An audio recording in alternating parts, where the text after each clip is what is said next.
Hello? Hello? Are you in here? Someone inside that picture Are box? you in here with me? So good to see you. I see you. Are you enjoying that cup of coffee you've got? Hey, you guys. Welcome to Unscripted with Todd and Kira. Welcome. Well, I felt a great deal of relief this morning when I Cool. woke up. And I felt relief and I felt good and I felt at ease in myself. And it's been a long time since I felt that level of relief. You know, I glimpse it from time to time, but I don't necessarily always feel it. And today I felt it. You're an enlightened master. Yeah. Say hi to us in the comments, please. Say hi to us in the comments. Say hi to us. We love you. We miss you. We need to hear from you. We need to hear from you. Do you like our new backdrop? It's blue. Blue, blue, blue. Blue, blue, blue, blue, Blue, blue. blue, blue, blue, blue. So relief. So, There's many ways of feeling relief, right? One is one of the things that I've noticed the most is when I complete a loop or a cycle in my mindset around a particular issue that I've been struggling with for a long time. And all of a sudden I'm able to, you know, like all those things that I put a pin in, I can, you know, take out and look at and hey, Kennykins. Hey, it's Kennykins. Hi, Kennykins. Hey. No, I'm not drinking. Just a all those happy things that Monday. I put a pin in, getting those resolved is really nice. Before I met Todd, I was not a great finisher. Person? No, Finisher. Yeah. I wasn't great at finishing things. I'm kidding. I could start them, but I had a hard time finishing them. And I didn't find that joy of relief and peace around what you get from actually finishing things until I met you. Just thought y'all should know that. What do you got for us today, this gun? Happy Monday! Woo! Well, you know, I was thinking about that, and I feel that good things are happening today. I just got the book, the big book. A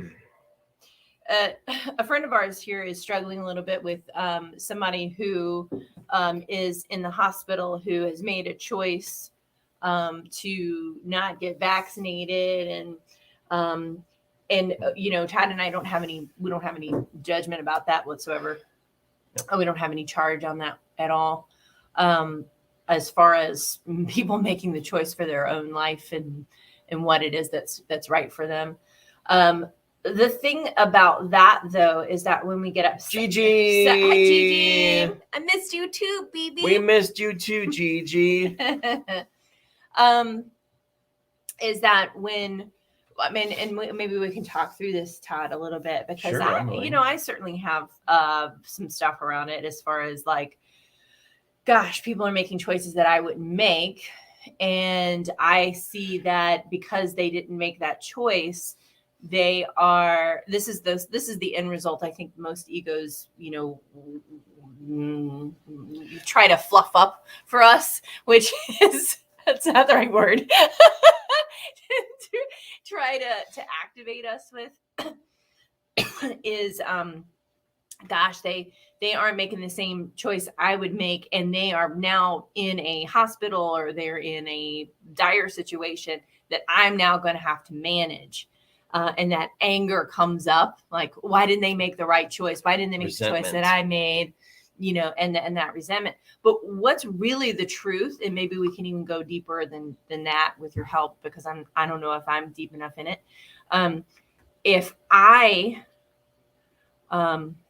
What's really the truth? Really, the truth is that I'm afraid they're going to take their love away from me by dying, or I'm going to go into a grief process, or I'm going to have to manage their life in another way. I'm going to have to be inconvenienced somehow. That's more the ego side. But really what's underneath that is I'm going to be so sad if something bad really happens. Yeah, to ego thinks in terms of, what do I have to lose? What do I have to gain? Or it's always about gain or loss. Am I going to get something more, or am I going to lose something? So if it's about someone else's choice to, what did you say? Not get vaccinated. Not get vaccinated, and they end up in the hospital, or they get sick, or any family member that gets sick, so, maybe not from COVID. Yeah, there's a whole host of things that the ego could play. Yeah.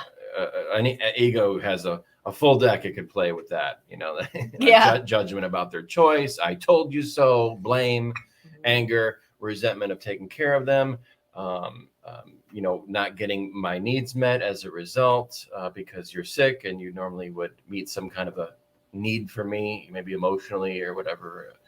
So there's a whole host of cards, the victim cards that the ego could play in that type of scenario. And unfortunately, it would be very easy for anyone to fall into that, especially depending on how attached we might be to those person's choices. Yeah. That person's choices, and how for or against the issue of getting vaccinated we might be. So, and it may not be vaccinated, it could be other things. Anything. However attached to their choice, And it came up with another issue yesterday, losing something because of not being in alignment with somebody else's choice, which causes me to lose something. And it's like, well, I gotta remember, hey, that's their choice. And true compassion is allowing everybody to have their choices, even if you don't agree. So I think the first question or a question could be, what is it really? What is it really? What's really happening here? What's really happening here? Ego is trying to hook me in. It's trying to make them wrong, trying to make them less than, it's trying to make me right. And can I release my rightness? Can I offer them their innocence? Can I offer myself my own innocence? And maybe it's not something that happens right in that moment where you're like, I'm completely in my diapers and I'm completely upset and I'm in this energy and I hate this feeling that I'm having and I'm angry about it and all these things. It's probably not the most resourceful time for you to say, or for anyone else to say in that moment, but really, are you really thinking about this? It's okay. Have your anger, have your moment, have your meltdown, have the thing. That's cool. Breakdown is breakthrough. So, just say, okay, here's where I'm at. Now, when you get to a place where you are more in a state where you can feel loved, get loving, get compassion, get filled up, and then look at it from that angle, that's when I think it can shift. But otherwise, let yourself have your feelings. They're perfectly valid, but don't stay there. Don't project them. No, keep it to yourself. Onto the person. You love people at minimum by not projecting judgment behaviors onto them, right? If you feel empty, it's time to pull back and fill up, get loved, fill up your love tank, get loved by another person, drill down on your ego, do some breathing, but certainly not project those issues onto the person, especially if they're going through something when it's their choice to go through it. So adding anything in terms of projection doesn't help the situation. It only inflames it. Yeah. I think about you when you say this is your classroom. And I used to get so frustrated with that because I'm like, but it's their fault. It's not my classroom. It's their fault, and it's, well, if you've got an emotional charge on it, you got something on it, you got a feeling, you have a sensation coming up, you have a blameful finger pointing kind of deal coming up, it is your classroom, and so when I can tell what is mine and what's theirs, then I'm like, okay, I think I got it. I think I got where I can start working from. Right. Yeah. And that happened for me yesterday. Some things came out. I started week 1, day 1 of the presence process. So the last couple of days I've been listening to a lot of audio to the beginning of the book, and then week 1 audio. So that does bubble up some things, and some old issues, triggers, and things like that that have improved vastly after doing the presence process, 3 times prior to this. But still came up nevertheless. I'm like, oh, and I instantly know to recognize, okay, this is coming up enough for me to know to go breathe on it, and use the presence process to do the breathing.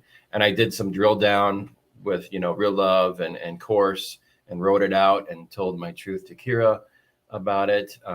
And you're doing it right when the more you pull off the judgment and feel a little bit vulnerable. That means you're getting to your truth about it. And then, a course version of that would be, Holy Spirit, please heal my mind and correct my vision, where I'm believing that blank, whatever that falsehood is. Yeah. And I say that out loud to Kira, for example, and then, that feels good and truthful and slightly vulnerable, or a lot, depending on the issue. And then I go breathe. Yeah. And I know from experience that causes the most transformation, given where I am in my particular process. Now that might sound kind of Greek to you, but once you get into like the presence process or real love or course-based book like Marianne Williamson's Return to Love, which is a great introduction, some of the stuff is going to make more sense. And you know what you do to feel better, and how well it works, and when it is a running behavior of some sort, like a not constructive kind of thing, running away from yourself versus going into yourself. And going into yourself is sometimes a discomfort, but that's how you're going in the right direction.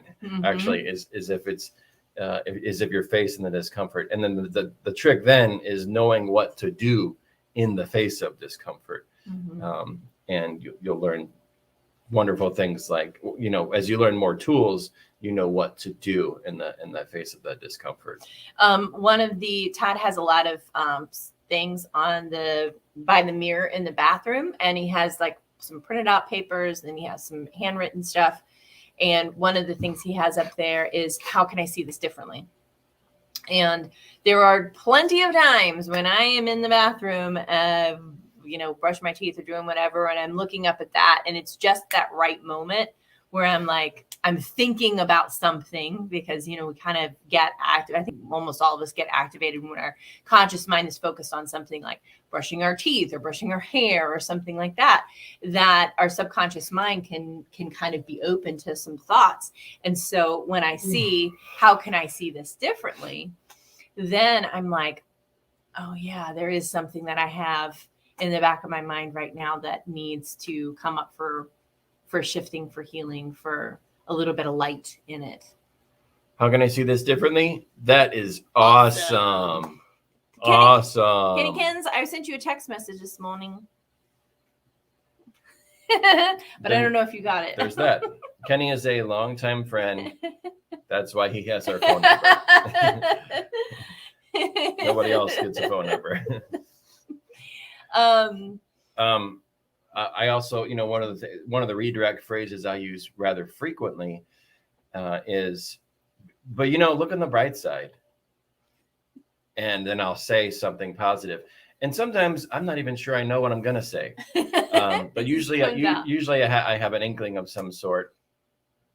And no matter what's going on, it's just a redirect.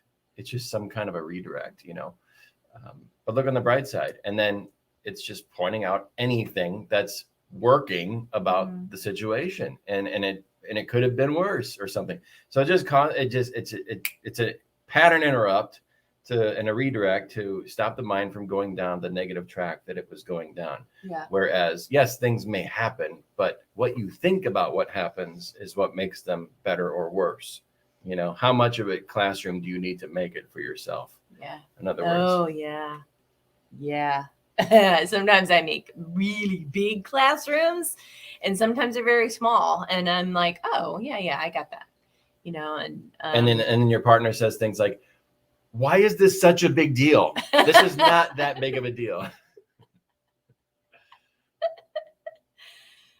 Kidding.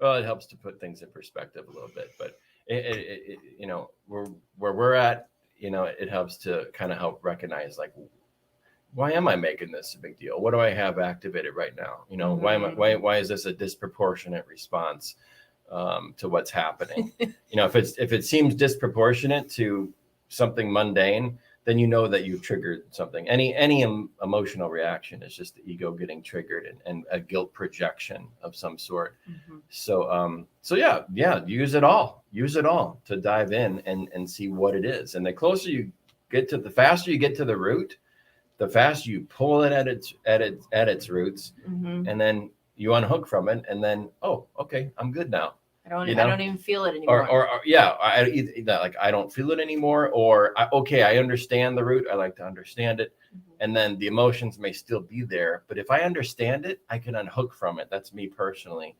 And then I can go breathe on the emotional upheaval that may have come as a result. Yeah.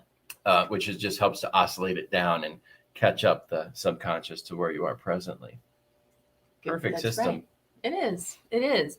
Everything is built in. I'm a certified hypnotherapist too. I know you are. So I know things. I hypnotize people. I know things. I can say things that are good. Remind me not to watch this. Oh, Jesus. I don't want that popcorn. You want a little butter with that popcorn? Jeez Louise.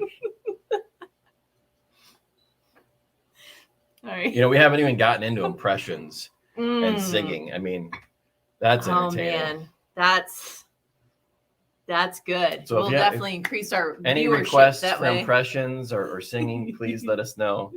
We are entertainers. These are ABCs of me, baby. There's a quote right there. That's right. I think for the remainder of the time, I'm just gonna giggle. Yeah. Carolyn would enjoy this too. Yeah. Oh shit. Anyway, I am I got the giggles. That's good. Giggling is what a master does. Okay, I'll stop. I'll give you a little topic. Okay, what do we want to talk about? We've been talking about lots of good stuff. Mm-hmm. Well, we gave the session to the Holy Spirit's guidance, and good things are just flying out of our mouths. Yeah. And Holy Spirit, of course, is anything you consider to be the spiritual aspect of your experience. It's substitute your higher power and whatever you call it. Same difference. All the same stuff. We got to spend time with Carolyn yesterday on our Fill Up Our Love tank. That's right. She had an amazingly awesome broadcast. Lots of people came on. It was really cool. And so she was teaching up a storm. She was teaching up a storm. That's right. And one of the things that I pulled one of the cards while we were, chatting, and it actually was really, really good. That I'm just going to repeat it here, and then because I think when it comes to problems and situations, this is kind of a good quote from Course in Miracles. Where are you? 107, I think. Is Carolyn's event archived? Oh, I don't. Oh yeah, I think she does. She did record it. She does record them. But I don't know if she puts them on her YouTube channel. I don't know. I have to ask her that. But this one is, you can't see that. I'll find out and get back to you, Kenny. Yeah. This is from the workbook for students from A Course in Miracles. And it's lesson 107, and truth will correct all errors in my mind.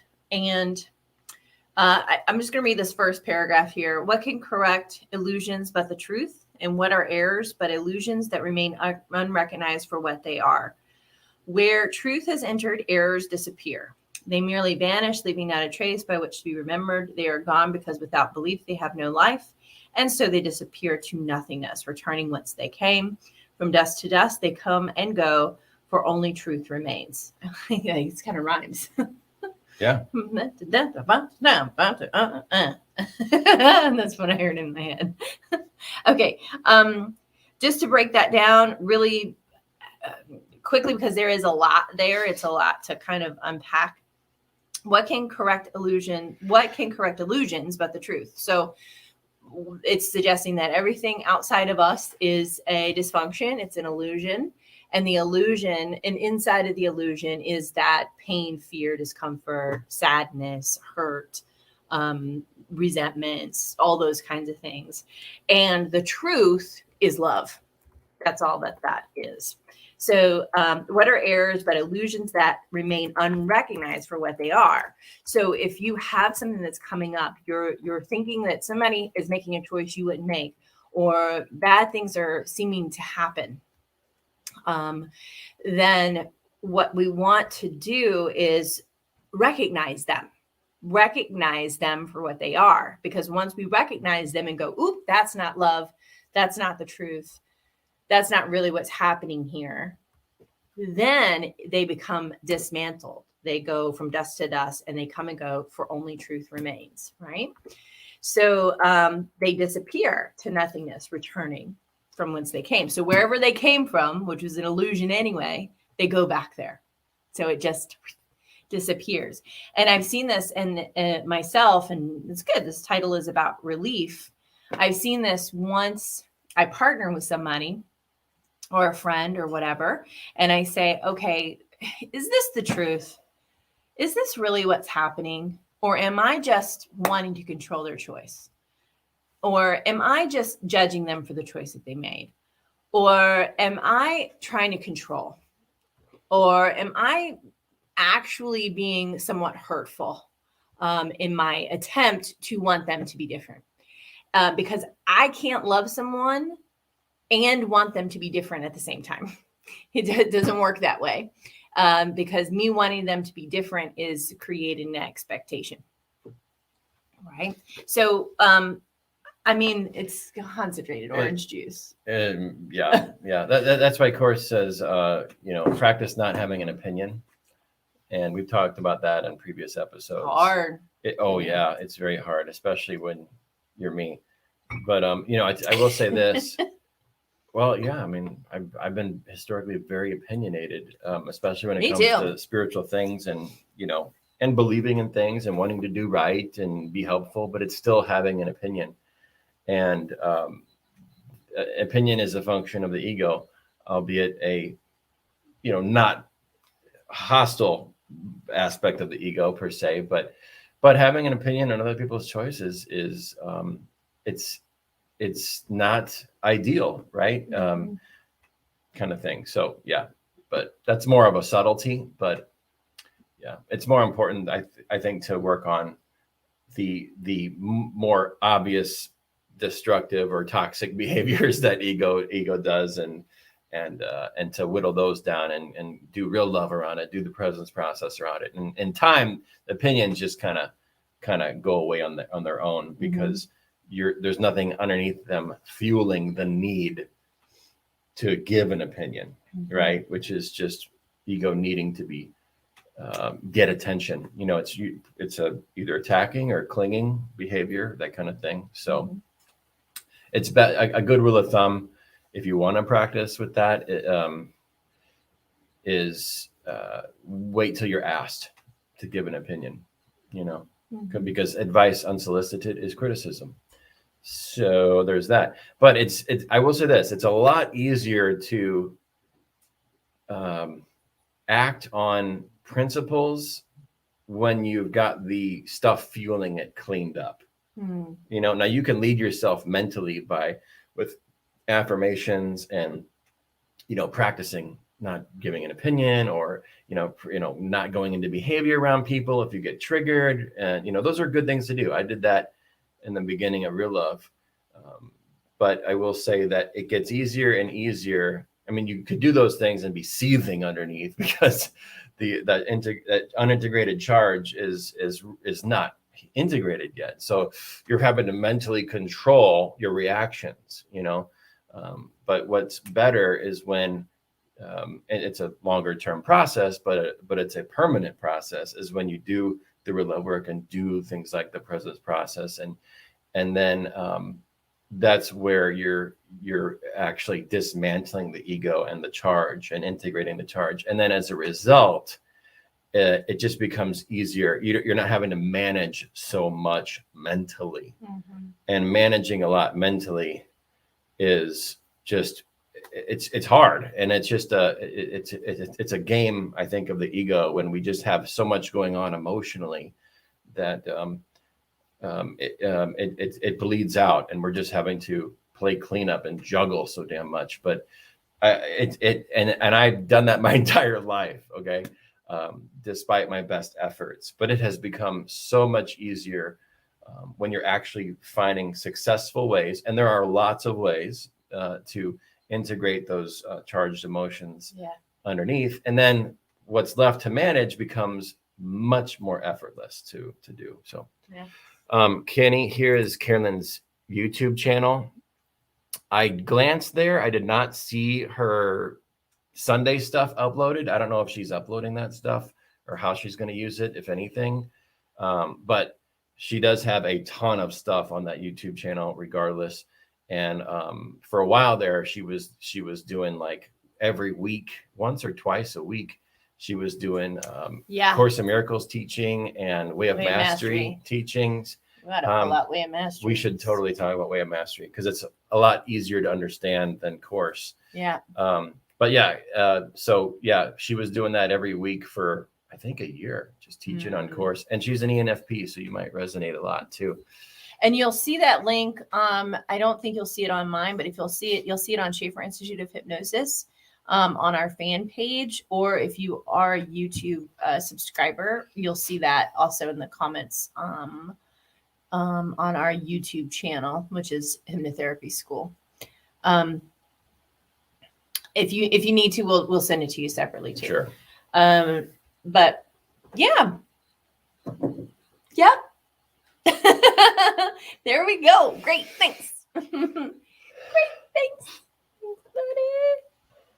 Yeah. All right. Carolyn does some great teaching. Yeah, she does. On Course. There was a time I was feeling really down and bad, and she was doing her YouTube videos, and she was doing them live, and she and I just put the phone by my head, and I just listened to her talk for an hour, and it made me feel better. I just laid down in bed and I put the phone by my face, and I just listened to her talk. So it's not, and I wasn't really paying attention to what she was saying. I know but we get things in energy more so than like really knuckling down and trying to figure it out and all that kind of stuff. So just like Todd and I had talked about, just lessening the book on our chest, the chest books. Yeah. I mean, well, it's similar to hypnosis. I mean, when if you get into a relaxed state, you do literally become more receptive. Yes. So sometimes playing things in the background while you're doing other things and just feeling kind of chill and relaxed and can be better to get the information into your mind, whether it's our episodes you're playing in the background or Carolyns or anything that's constructive and helpful. I even recommended that our hypnosis students that are in this round of our training, that they actually just let all the trainings play in the background while they're doing other things like washing dishes or walking the dog or doing whatever they're doing, and then just having it play in the background, and they will get it. They'll get it. Yep. Of course, we want to have them practice and all that kind of stuff, and we have that for the regular live trainings. But we, getting it, we need repetition. We need to hear it often and get clear on the principles and stuff. And I think outside of hypnosis being highly effective for retention, I think generally speaking, people hear and retain what 33% of what they hear the first time around. So if you look at it that way, like 3 times of listening to something, you got it. You're going to get it a lot more. You're going to get it. I used to actually, this is a good tip for people who are, who have kids, and they are, or if you are taking some year of your own advanced studies or whatever it might be. I had a very difficult time learning when I was a kid. I didn't learn the way other children learned.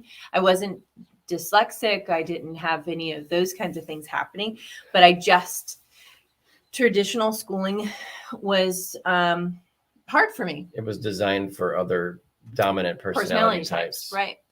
And so I watched a video called Where There's a Will, There's an A. And that was, my English teacher actually showed it in one of her classes, probably so she could chill. So we watched it and we watched my crossword. Right. I'm going to do my crossword.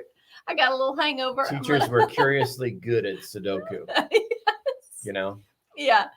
And so she played it, and I learned 2 major things from that.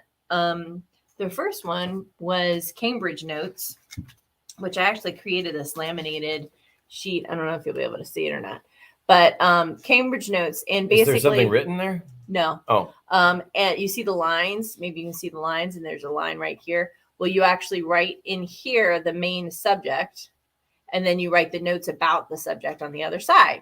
So let me see. And there it is. There you go. There it is. Yep. And so I learned good note taking. So I'd have the main idea, and then I could parse out the information about that main idea while the teacher was talking. And I am a copious note taker. Everyone will know that about me if you know me well. And the reason why is because I have to write it down. I need all of my representational systems getting the information.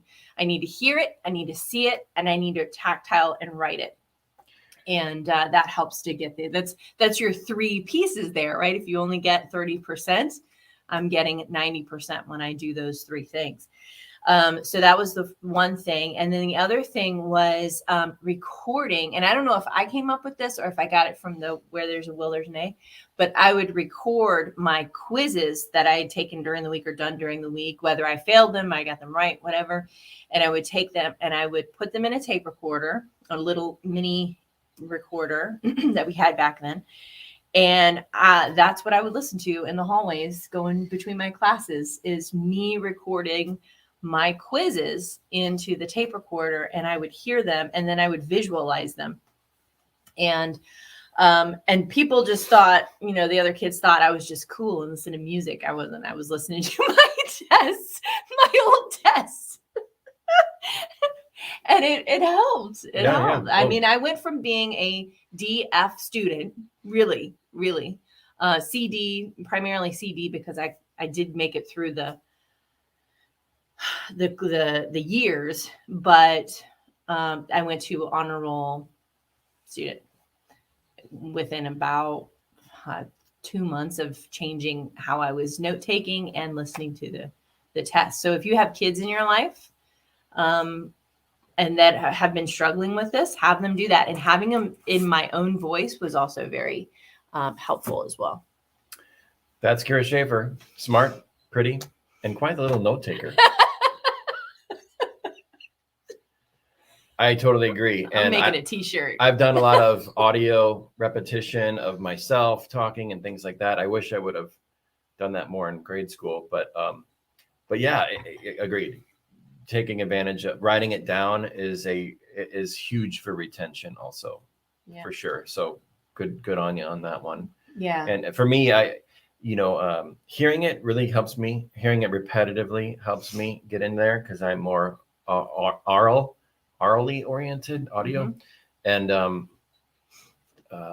And seeing it helps, but I have learned over time that doing something, especially on a computer, really helps to activate and remember it, because I can remember what I did. In fact, sometimes when I'm remembering things, if I can remember where I was when I heard it, like, or what I was doing, that helps me to remember it better, you know? So it's really interesting. Yeah. And moral of the story, engage all of your faculties, Yes. all of your five senses. You will remember it better. Yeah.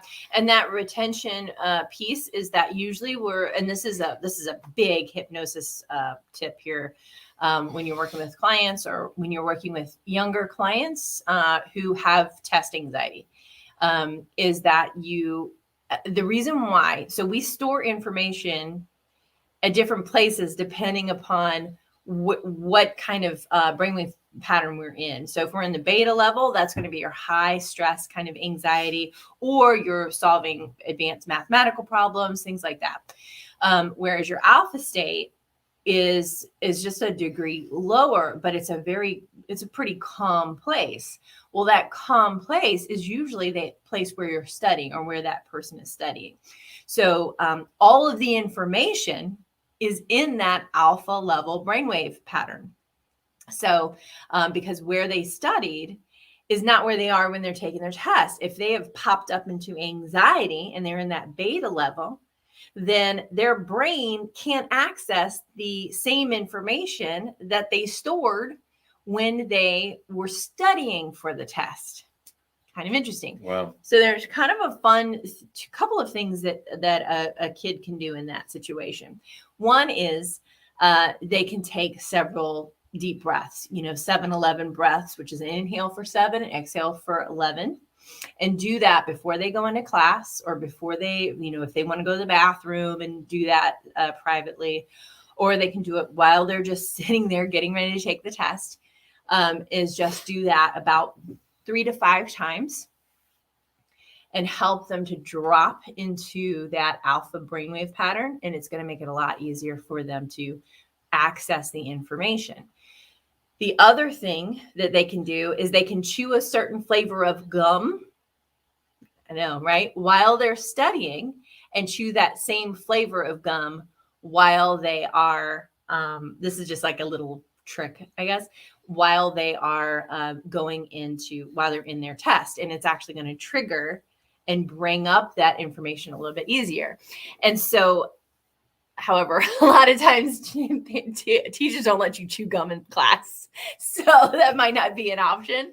But it's any way to anchor in their same experience that they were having while they were taking their test, or while they were studying, to bring up and call up that information. So it's using the mind in a more effective way. Yeah. To no longer, because I think that we get stuck on that. But I have test anxiety, but I'm anxious, but I have but I know everything, but I'm just too anxious to take the test. Well, let's take all of the energy out of that and use some tools.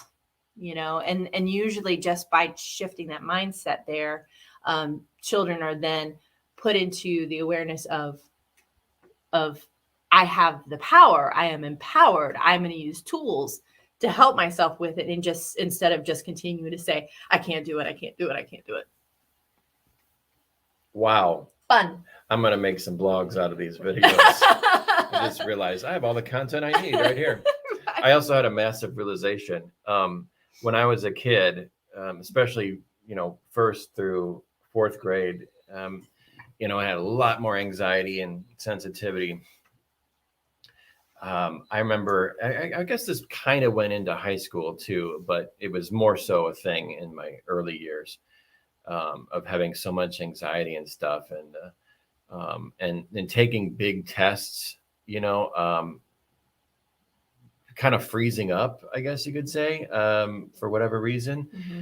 And I remember getting questions wrong, especially the standardized tests, because I was I was interpreting the question in a number of different ways, like, are you talking about me? Are you talking about so-and-so? Or am I answering the question for you? Right. And I think that that introverted intuition, plus the anxiety, maybe backfired a little bit. I mean, who knows what was going on in my development back then, but I saw a number of different ways to answer the question, and I think I guessed as a result, and maybe got it wrong some of the time. But that just goes to show that tests weren't designed for the minimal personality types. I think the minority. That's part of it. I think the other part is here was the realization was that I think I was so how do I say, feeling unsafe, I guess you could say, or just anxiety in general for whatever reasons, at home or whatever, that I was projecting.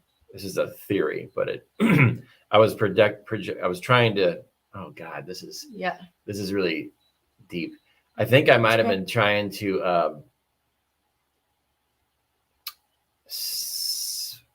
I don't know how else to say this. It's just brand new for me. Like seek approval. Oh God, this is weird. I'm doing this live. It's okay. It's such a deep realization that I'm having to try to put words to it already in front of everyone. So I think I had spent so much time trying to read people to be safe when I was younger, as an INFJ, that I was in an higher stressed mode of test taking, and maybe it was important, maybe it was a bigger test or whatever. I'm trying to see around the question as much as possible to be safe, and I think that might sound kind of bizarre, but I think it led to me trying to interpret the question a number of different ways, perhaps. And then I'm an INFJ on top of it, so I learned differently than other standardized types, that it may have led to me interpreting the question wrong. That's my guess. Does that any That's of that make, great. any of that make sense? No, yes, that makes total sense. Only she's gonna understand that, and maybe the other comparable personality types. Like that makes total sense, and I think that's why I listen to, like Kenny is saying, listen to the test, mind blown. I think that's why I listen to the test, because I also had a hard time determining. Just you saying that, it was like, yeah, of course. What are they saying? What are they asking me? and from what perspective are they asking me? From what perspective are they asking? Because there's multiple perspectives that we can take with just about any question, but there's only one right answer, and only the teacher knows it. And unless I was really paying attention, unless I was really given the answer that they could identify with, right, then and I mean, talk about hating trick questions. But I would study the test, because the test told me, or the pre-quiz or whatever, told me exactly the answer that the teacher wanted, not my assumption of what potentially could be the answer. It's just like math, when a child says, yeah, but I got the right answer. And the teacher's like, yeah, but show your work. And it's like, well, I don't need to, because I got the right answer. And it's like, nope, I want you to do it my way, but there are multiple ways of getting to the same answer. So it's yeah. Flexibility goes a long way right. in accommodating learning. Yes, this is true. So yeah, imagine going through that, and maybe you did, if you're a comparable type. Imagine going through that, or remember that you went through that, and how you may have allowed that to affect how worthy you felt about yourself. Worthiness. And realize that, hey, different isn't better or worse, but it sure the hell can feel alienating and isolating when you don't understand why you feel different, when you don't understand why people don't get you. And we, especially speaking for me and Kira, we really had to carve out our own path in a way that made sense for us, because we weren't going to get that validation from the external world, and we didn't want to pursue, or I've tried a number of times to do things like the other world, the outside world, and it was never that great of a fit. It was so, and sometimes it worked, or it served as my classroom for an appropriate amount of time, and then it felt like, no, I don't want to do this for the next 30, 40 years or whatever. Right. So moved on to the next thing that seemed interesting. Not to mention, if you interface with people in a particular way, then you don't want to be locked into only doing it that way for the rest of your life in a particular job or industry or whatever, unless it's relatively easy to do, like people understand you when you talk. That didn't always happen for me. I get bored. I mean, I've done a lot of things that could have been lifetime careers, but I'm like, ugh.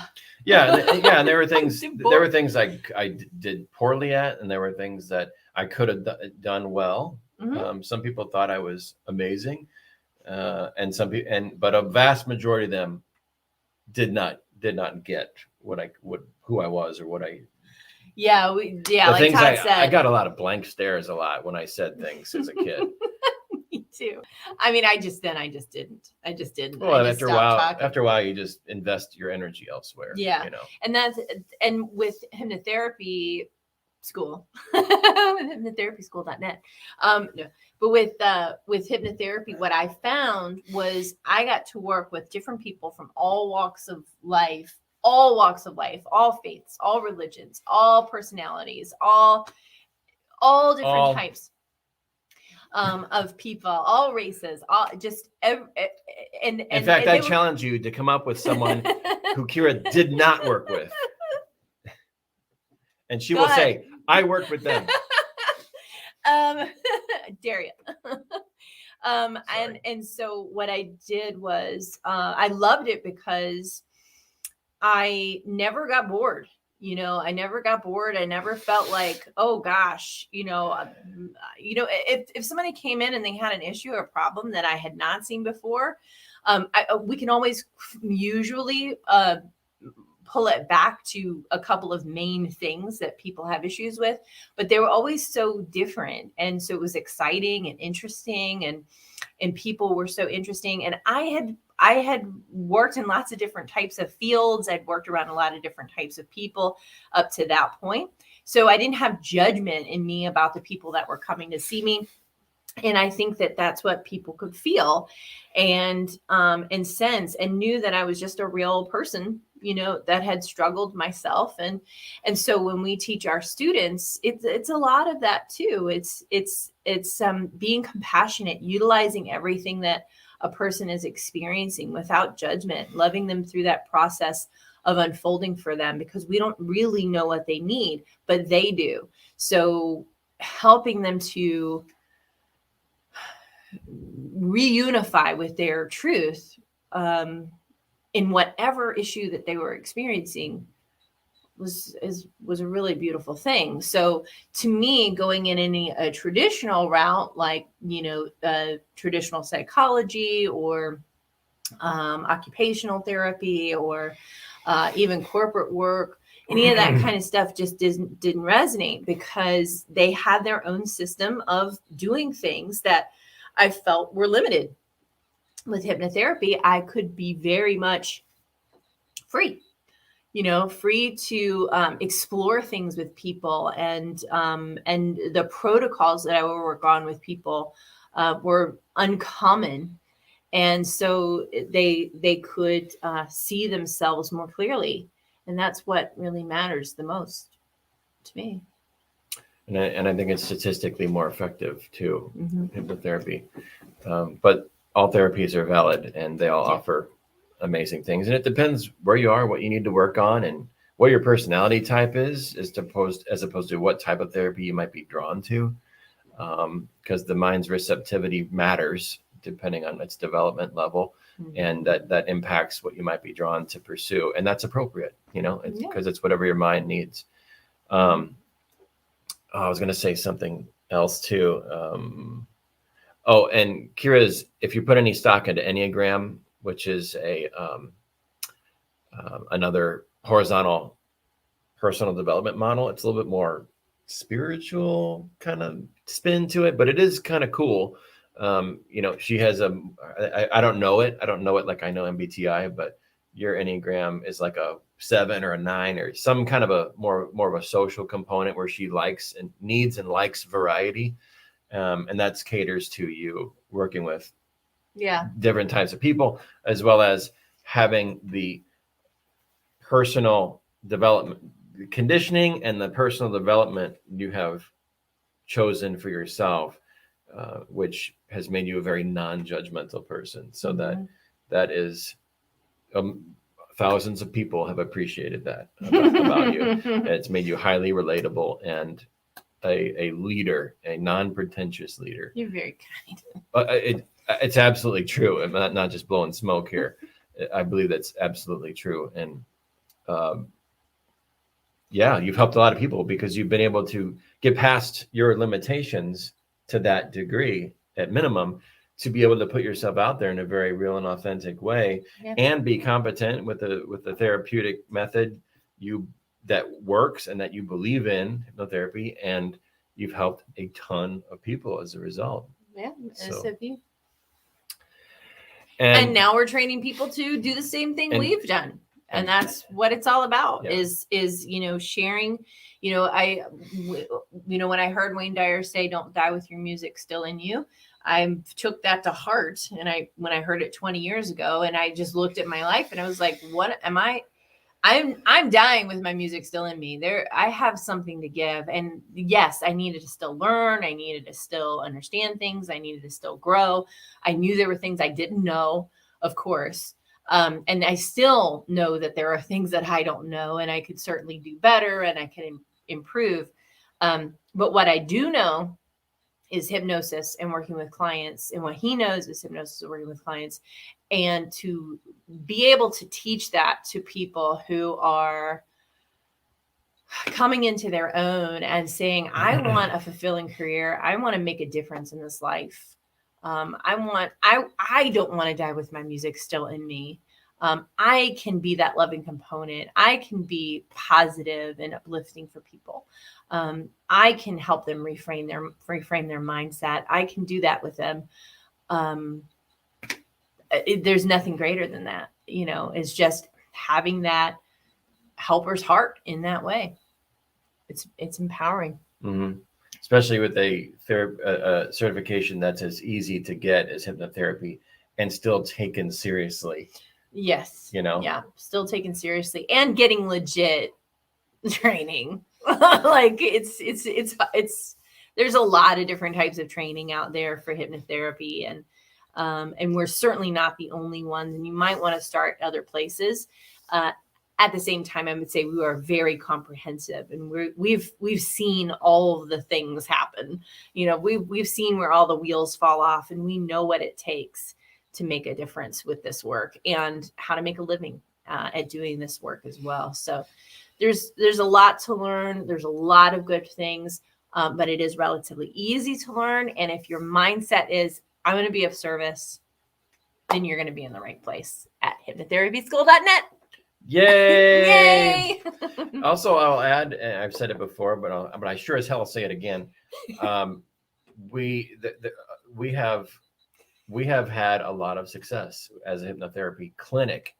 When once upon a time, Kira and I used to see clients for hypnotherapy. We saw, which we don't anymore. We refer. Right, we don't see clients anymore, but we refer. We do have a hypnotherapist spotlight section in our blog where we have hypnotherapists who are taking clients, and we recommend them. They're awesome. Yeah. But yes, when we were doing a clinic, we saw over 4,000 people with 6 years, more than that. Mm-hmm. And then and we've learned a lot about how to run a clinic, and frankly, not everybody gets that far with hypnotherapy. And granted, we were doing it together, so that helps to not be just a solo person trying to figure everything out on your own. But we've gone through a lot of there's the link there. We've gone through a lot of the trials and tribulations, the challenges, the falling over and standing back up again repeatedly, mm-hmm. Getting burned and then figuring out a way around it. I mean, a lot of the troubleshooting with owning, operating, and running a clinic or a solo practice, we have learned, and we have written books on, and we have included it in your hypnotherapy certification training. And to my knowledge, I mean, I haven't done a comprehensive search, but in my looking around, I haven't seen any other hypnotherapy schools that offer comprehensive business marketing training, how to set up your business from scratch. Yeah. From scratch. Yeah. And even if you have a holistic business already, I can say with confidence that you'll gain something from the business marketing training about how to successfully launch and run your clinic, your practice, and get clients in a more reliable way. Yeah. For not just hypnotherapy, but any of the services you currently offer. Yeah. Yeah. And finding the way to combine them and help them work together. Yeah. Find a way to combine them I'm and like, then work together. Combine them.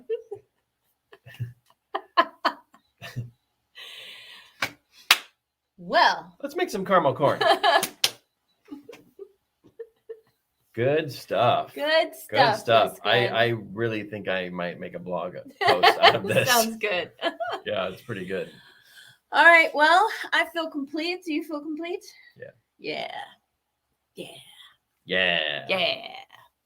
All right, guys. Thank you so much for joining us. We appreciate you, and we'll see you again tomorrow. Thank you. Bye. We love you. Love you. Hypnotherapyschool.net. Check it out. Ha-cha-cha. Ha-cha-cha.